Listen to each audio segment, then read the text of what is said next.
Fala galera, beleza? Tudo bem com vocês? Espero que sim. Estamos aqui para mais um vídeo no canal. Se ainda não é inscrito, já se inscreve, para se inscrever não paga nada. E assim você ajuda o canal a crescer e não esquece aí de deixar o like. Hoje nós vamos falar do assunto que agora, nesse momento, estamos em março de 2026, que está em evidência agora é a guerra no Irã. Eu sou o Maverick e esse é o Papo On Board.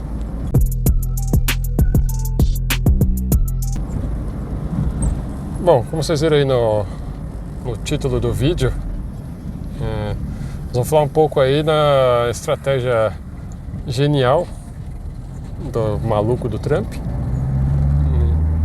e a vantagem da China nesse negócio aí, como sempre. A China sempre se sobressaindo aí. Bom, tá tendo a guerra lá, né? Os Estados Unidos está metendo o bedelho lá no Irã. E a coisa tá tensa. O Irã, em 1997, eles fizeram um pronunciamento, o líder da época lá, o ministro da época, de que toda vez que o Irã fosse ameaçado militarmente, né, no caso, ou qualquer tipo de ameaça que pudesse comprometer a soberania do país, ou qualquer tipo de ameaça mais séria, que eles fechariam o Estreito de Hormuz. Isso aí já é uma coisa antiga, tá vendo? Desde 97 eles já fizeram publicamente essa fala aí e tem se mantido assim. Já houveram vários conflitos, várias situações envolvendo o Irã e eles, né, sempre com essa ameaça aí. E o que é o Estreito de Hormuz?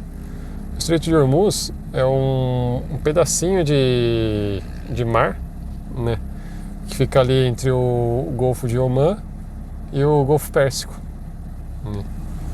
E tem quando você entra sentido Golfo Pérsico, tem um pedaço de mar bem estreito, tem acho que uns 30 km de largura, pouca coisa.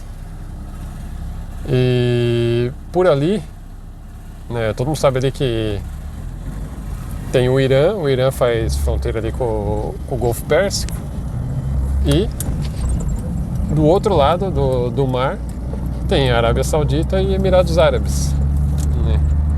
Então toda essa galera aí são grandes exportadores de petróleo. E 20% de todo o petróleo comercializado no mundo e 25% de todo o gás natural comercializado no mundo passa por ali, por esse Estreito de Omã. E o que aconteceu?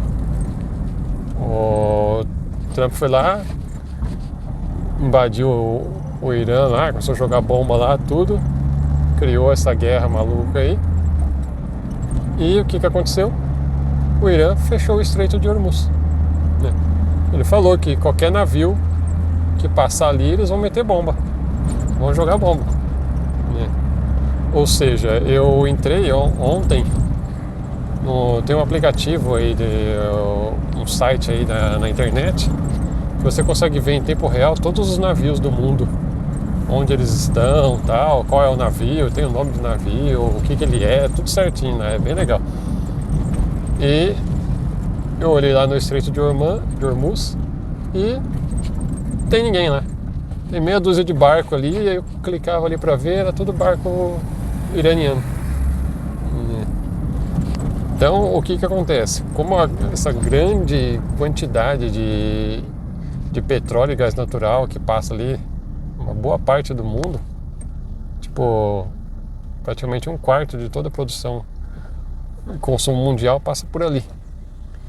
Então, eles fechando esse estreito, não deixando os navios de petróleo passar, o que acontece? Isso pode criar uma crise de abastecimento de petróleo no mundo todo aí. E isso vai elevar o preço do petróleo e mais um monte de outras vertentes assim, tipo assim, coisas secundárias que vão acontecer por causa disso. E o negócio é sério, né? Eu não vou me aprofundar aqui porque o vídeo não é exatamente sobre isso, mas dá uma pesquisada, qual que são os efeitos do Irã fechar esse Estreito de Hormuz aí para a economia mundial. O negócio é sério, eu tava dando uma olhada lá e não é brincadeira. Então o que aconteceu? Ele fechou, agora os navios não passam e tá essa questão aí, tá todo mundo preocupado, o preço do petróleo já tá subindo e tal.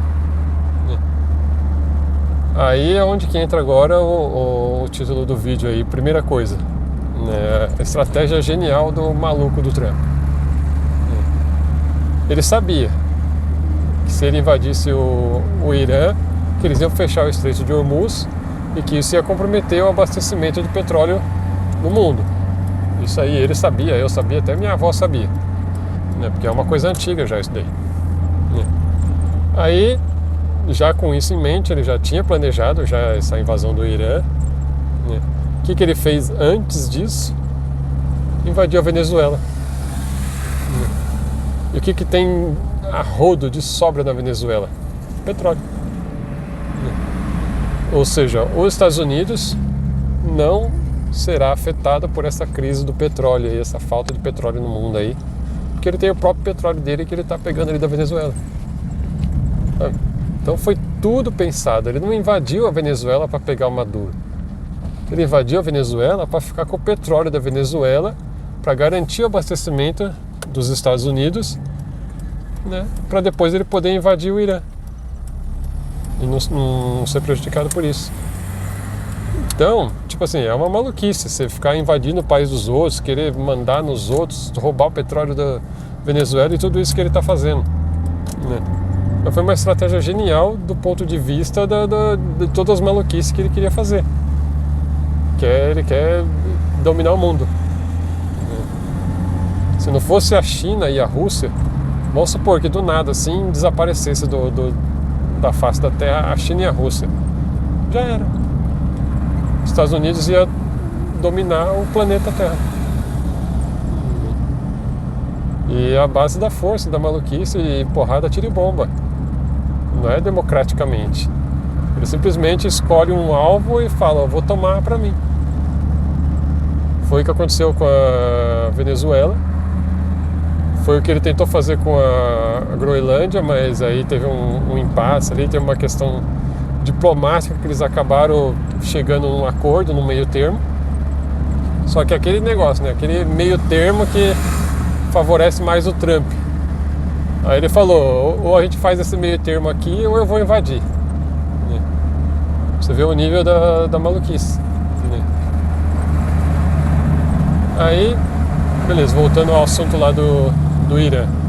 Então o Trump fez isso já de caso pensado. Essa invasão da Venezuela foi para garantir o abastecimento de petróleo dos Estados Unidos quando ele invadisse o Irã. Então não foi uma coisa aleatória, uma coisa aconteceu depois da outra, não, foi tudo de caso pensado. Tá tudo planejado. E assim, pra mim era só uma maluquice dele invadir a Venezuela, ele querendo pagar de dono do mundo. Mas depois que ele invadiu o Irã, que veio essa questão de Hormuz aí, do Estreito de Hormuz, aí que caiu minha ficha. Foi tudo caso pensado, ele fez tudo certinho, bonitinho, esquematizado, né? Ele é maluco, mas não é bobo, né? Aí beleza, agora o que a China tem de vantagem em cima disso daí, né? A China já há algum tempo, né, já está substituindo a sua frota de veículos por veículos elétricos. A quantidade de veículo elétrico na China é surpreendente, eles estão trocando realmente. Então a dependência da China de petróleo caiu bastante nos últimos anos. Não é nada assim tão expressivo, né? Ela ainda depende bastante de petróleo, ainda usa bastante petróleo, mas isso já vem caindo gradativamente já e vai continuar caindo. O plano deles é reduzir bastante o consumo de petróleo. E está em andamento esse plano. Só que o que eles fizeram? Vendo toda essa situação, ele já anteviu, sei lá como é que fala isso aí, essa situação já bem lá atrás. E o que a China tem feito nos últimos anos? Ela tem acumulado petróleo, né? Então eles têm uma reserva de petróleo lá na China, eles foram comprando, estocando, bem grande. Eu não sei quantos milhões de barril de petróleo dá, mas eu sei que é bastante coisa, né? Então, por hora, né, se essa guerra não durar muito tempo, né, não vai afetar a China. Não vai afetar a China em nada, né? Então, mais uma vez, né, tá aí a China se sobressaindo sobre os outros países. O pessoal que não cresce o olho não, que a China só que cresce. A China está tomando uns caminhos ali que ela vai se tornar a grande potência do mundo, né, e não vai demorar. Se os Estados Unidos ficar perdendo tempo com guerra besta aí, a China vai tomar o posto aí de maior potência do planeta. E falta pouco. Falta muito não, eles estão no caminho. Então é isso aí. Eu queria falar só um pouco aí, só para pegar o gancho aí dos acontecimentos que estão mexendo com o mundo aí. Vamos ficar de olho aí no que vai acontecer daqui para frente. E é assim, na minha opinião, o Trump não vai parar no Irã. Depois que ele resolver a questão do Irã, ele vai invadir mais alguns países por aí. A maluquice dele não vai parar enquanto não acabar o mandato dele. Ele já deu o alerta aí já de que vai tomar Cuba para ele também. Já está em andamento esse plano também. E vamos ver aí, depois do Irã e de Cuba, quem que vai ser o próximo alvo do Trump. Ninguém faz nada, né? Todo mundo que se posicionar contra vai virar um alvo. E estamos aí. Independente aí da ONU e da OTAN fazer alguma coisa para tentar parar esse maluco aí. Senão, vai continuar com esse plano dele aí, de dominação do mundo. E a gente só torce para que ele não mire no Brasil. Vamos torcer aí pro governo do Brasil aí usar da diplomacia aí para não virar alvo do Trump. É isso aí. Espero que tenha sido interessante esse vídeo aí. Não esquece de se inscrever, de deixar o like. E a gente se vê numa próxima. Grande abraço a todos. Valeu. Tchau.